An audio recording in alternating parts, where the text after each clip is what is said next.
Start sir. जोहार मुई हरिहर साहु आपण मन के स्वागत करछे मोर यूट्यूब चैनल M4.0 रे। आज आम आसिक पहुँची छूँ आमर रानीपुर झरियाल जेनटा कि आपण मैंने कई देखिथिबे।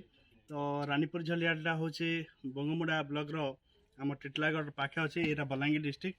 तो आसन देखमा इने प्रथम जिनस जे इने 64 जोगिनी देवी रही गोटे राउंड 64 जोगिनी रही इने 64टा देवी बास रही आउ बहुत गुड़ाए जोगिन माने मूर्ति भितरे सुना रूपा सब बहुत सारा खंजा जाइतिला जेनटा कि परवर्ती समय रे इताके भांगी कन्या जाइछे।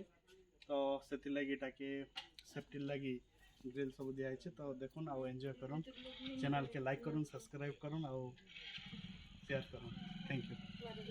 बाकी आपन देखे दो हमको इंट्रोड्यूस करि देनी यार ठीक देखुन। तो आज आम आसु आम भौणी जड़े आसन अनिशा भौणी आउ मैम अच्छन संस्कृत मैम से भी मोर सान भौणी आउ जड़े मोर भंजा अच्छन आउ आप निजे जी शूटिंग करछन से हेले आमर अभिमन्यु सर से भी आम भाई जड़े। तो से भाई हमको सबको देखा सब आड़े देखाबे।